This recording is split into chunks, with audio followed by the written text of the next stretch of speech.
Hello and welcome into Live from the Plains. My name is Daniel Locke. To my, yeah, right. Yeah, that's Logan Fowler right there. Below us is my good personal friend and just all around amazing guy, Caleb Jones, the football recruiting reporter for AuburnSports.com, Auburn's rivals affiliate. Caleb, how are you doing? Doing good, man. Helena, Alabama is representing right now. Always. Gotta love the H Town. Once again, shout out to future Boston Red Sox legend Richard Fitz for his performance on Sunday. 6.1 innings pitched, one runner, one earned run allowed. One of the comments we got on the Sunday show that it was just against the Chicago White Sox, so it doesn't matter. You know who you are. I'm calling you out. That's a Red Sox legend. It So, doesn't matter, man. The MLB's tough. Anybody can do damage. sure. Logan, how are you doing today? Doing well, man. I'm got nothing to complain about. That's always a good mindset to be in. hmm So obviously, we've got Caleb here to talk about something that everyone always wants to talk about: Auburn football recruiting. It's been hot all summer. It's been hot for the better part of a year. So Logan, I'll let you take the lead here. Yeah, I mean, obviously Hugh has come in and taken control of this recruiting. He's got a top five class already in this 25 class. Finished with a top 10 class last go around. You're seeing the work that he's putting in on that recruiting trail pay off. Um, obviously obviously you want to see some product on the field if you're one of those guys, but it seems that, man, a lot of these young and talented guys like to flock to Hugh Freeze's program. Matter of fact, last night I was watching the Monday Night Football with the Manning brothers, and they had Chris Jones on, and he talked, if he could do it all over again, he would go to Ole Miss because he just loved Hugh Freeze.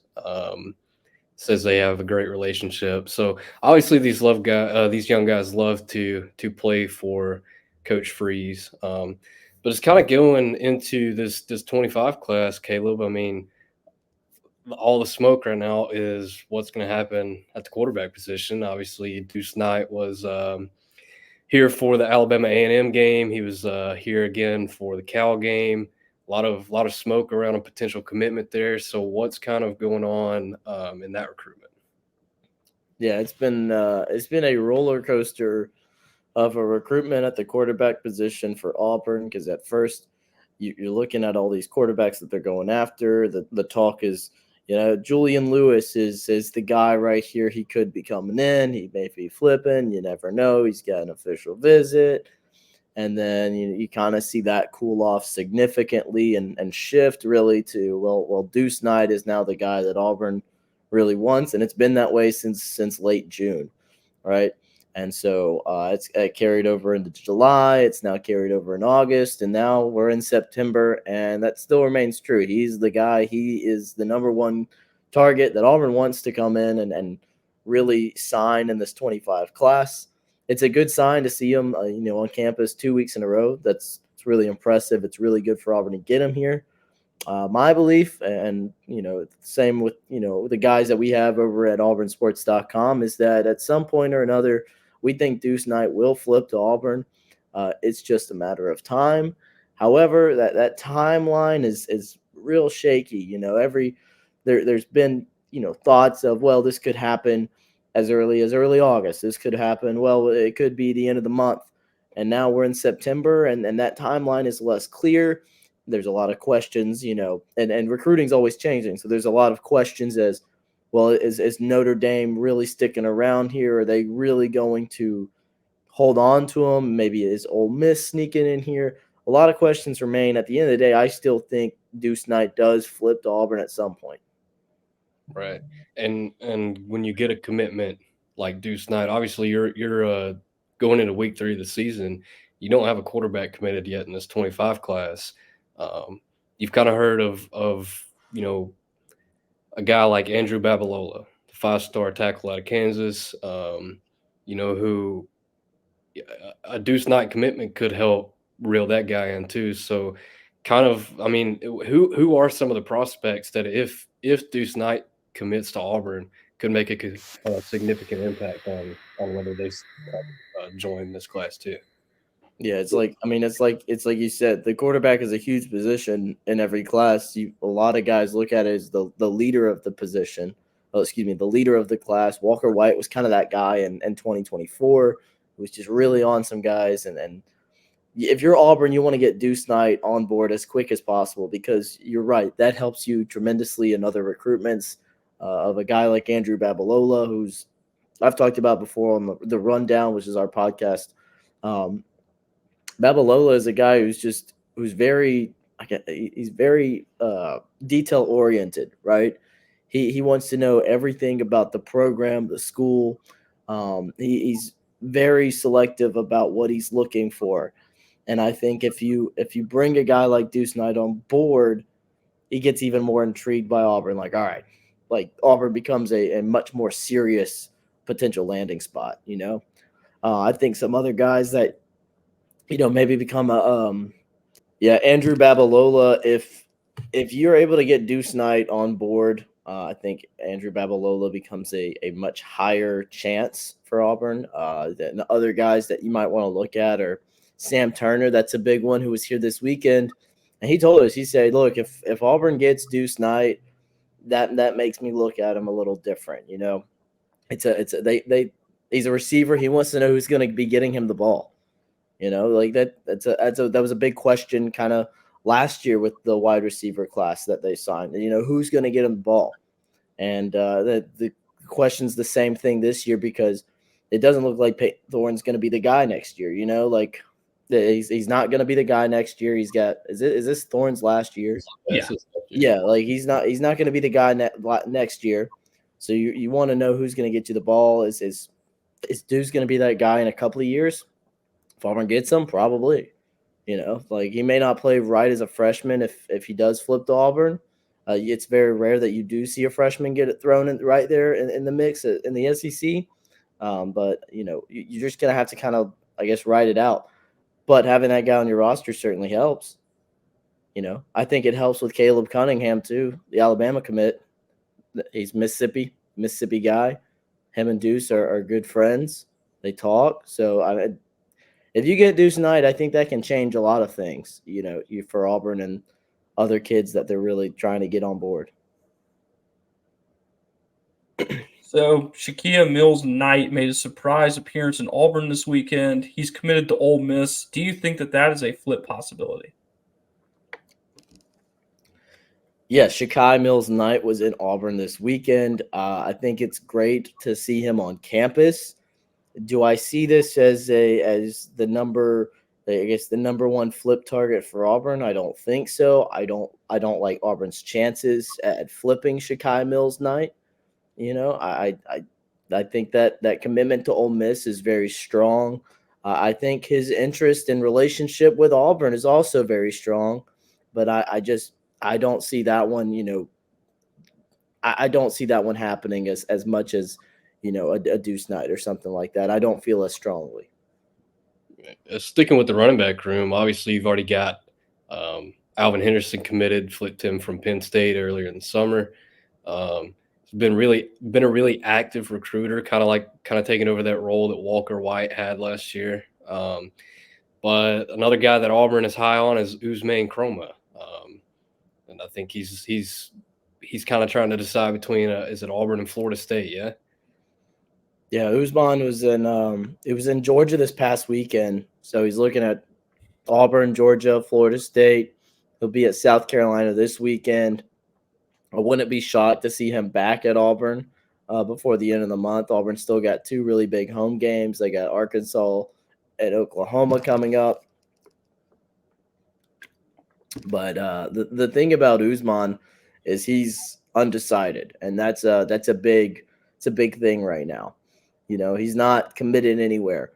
And with Usman, once he's going somewhere, once he commits to a place, that's it. That's kind of been what he's been telling us for months, is once I commit somewhere, I'm sticking with it. I'm not changing my mind. I'm not flipping. I'm not really entertaining other options. So it's a big race that looks like the finish line is in sight. I think you could have a decision here within the next couple of weeks. there is a school pulling ahead. He did not want to reveal what school that was. I think Auburn's in a good chance and really good standing with Usman. I think Auburn could be that school. But again, you're just going to have to kind of ride this out because, like I said, he was in Georgia this past weekend. South Carolina's trying to sneak in there. He may return to Florida State at the end of the month. They've got a home game lined up, I think, in a couple of weeks. That if you're the Seminoles, you're trying to get him back there one more time. And that's just SEC recruiting and ACC recruiting, right? It's just a battle at the end of the day. You're battling Georgia, you're battling Florida State, and this is going to be a really tough decision for him. I mean, kind of moving over to the other side of the ball here, you saw a guy in Elijah Melendez here week 1 with Alabama A&M. Decommitted the morning while Miami was actually playing against Florida. So what's kind of the update on him, and where do you see that recruitment going? Yeah, Elijah Melendez is a really good playmaker. Rivals has him rated very high just because of the way that he can play. And I do like Auburn's chances with him. I think they had a really solid chance when he was in Auburn over the summer for his official visit. I think that really impressed him.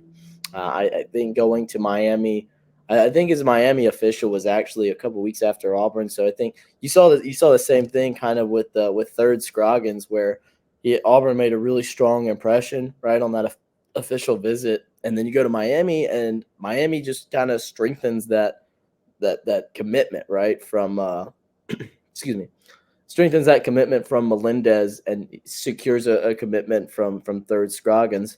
However, you get Melendez back on campus, you keep talking with him, and all of a sudden there's a decommitment and things change, and now it looks like Auburn or Oklahoma might be the prime landing spots, but I think the Tigers are the one to beat in this one. I've got a future cast log for Melendez to Auburn. Yeah, and then sticking in that linebacker room, a guy that was previously committed to Auburn, Tyler Lockhart. There was a lot of buzz around him. You got him back for Big Cat Weekend. A lot of smoke around his name earlier in the summer. It's kind of cooled down a little bit. I'm not sure if he's even been on campus. I'll let you answer that. But what's the vibe around Tyler Lockhart and the confidence here in Auburn if they reel him back in this class? Well, it's exactly like you said. It's that recruitment's kind of gone quiet. There's really not a ton of talk right now about Tyler Lockhart. He wasn't here for the opener. He wasn't here this past weekend. It's just going to be a tough battle for Auburn to kind of get him back in the class. I think that the biggest threats right now are going to be the two, home state schools for him: Ole Miss, Mississippi State. Both have been pushing hard. Auburn's been pushing hard. This is one that's probably going to. It's hard to predict these, right? Just because at the end of the day, these are teenagers. They're going to change their minds thousands of times, and when you make it public, you make your announcement. You want to make sure it's right, especially if you've committed somewhere already, So this is a quiet recruitment. I think it'll be quiet for a little bit longer. Well, so sorry, go ahead, Logan. No, I was just going to say going. I mean, you can't have a recruiting podcast here about Auburn and not talk about the potential flip of Naheem Offord.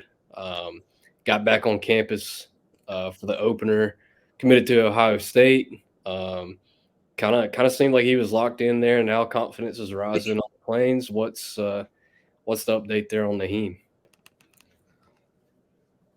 Yeah, Naheem Offord was here for the opener, and that's a big deal for Auburn. They're still trying to really get in there with the Ohio State commit, trying to change his mind. I think Auburn right now would probably be the SEC school favored to flip Offord. I know there was a lot of talk that Alabama might sneak in there. I don't really see that happening right now. I think if there's an SEC school that's going to get him, I think it would be Auburn. I think you also have to watch out for Oregon in this one. We'll kind of see how this plays out in a couple of weeks, a couple of months. This might be one that ends up going down to signing day for Naheem Offord, and reasonably so. right? He's a 5-star. He's a really talented player. A lot of guys want him.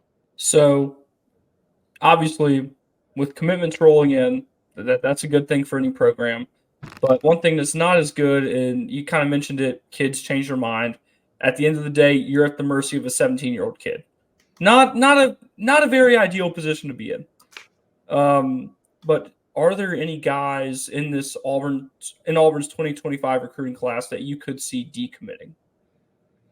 Those are always hard to predict, and you're gonna. I wouldn't say that I think that any of these guys are gonna decommit. I think everybody right now sounds like everybody is very solid in their commitment to Auburn.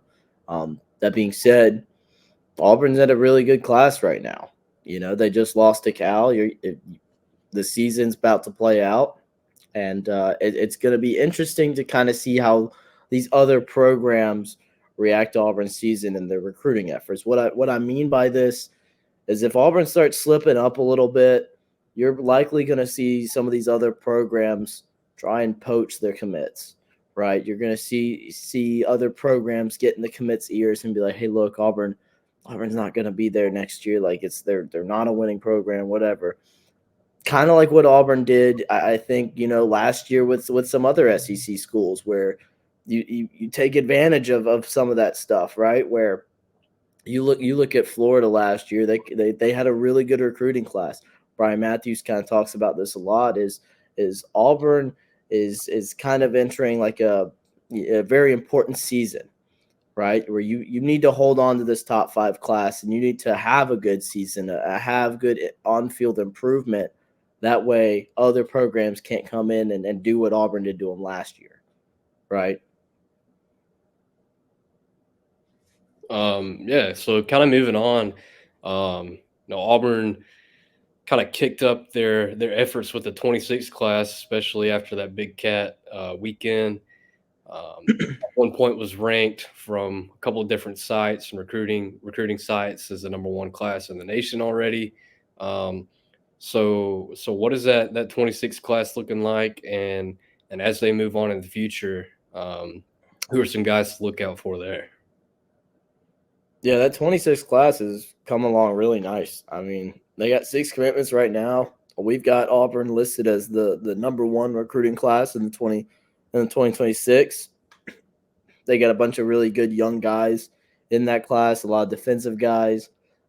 There's so many top prospects, so many elite guys right now that it's early, but there's a lot of elite guys that Auburn is in it for right now. I think Anthony Jones is probably the number 1 guy that kind of comes to my mind when you talk about just a really good player that Auburn is in serious contention for right now. He's a 5-star, top 10 player in the country. He's a mobile guy, and Auburn's found a lot of success down there lately in the 25 and the 26 class, just kind of in that mobile area. And so I think that's a guy to kind of keep a lookout for. I would say the same about Xavier Tiller, who was here this past weekend. He's a tight end out of Langston Hughes High School in Georgia. And I think Auburn's done a great job at building that relationship. And it's early, there's still a lot of tough decisions ahead. A lot of, all right, well, they're going to be cutting down schools at some point. And I think you're starting to see kind of what Hugh Freeze and his staff kind of envisioned, right? That you didn't get when Harsin was here, which is kids are having Auburn in their top group of schools. But back in that day, like back in the Harsin era, if a kid had Auburn in their top schools, there was almost this feeling that, yeah, they're in that top list of schools, but they're not really in that race, where nowadays if a kid puts Auburn in his top 5, his top 3, his top 10, I truly believe Auburn stands a legitimate chance at landing him.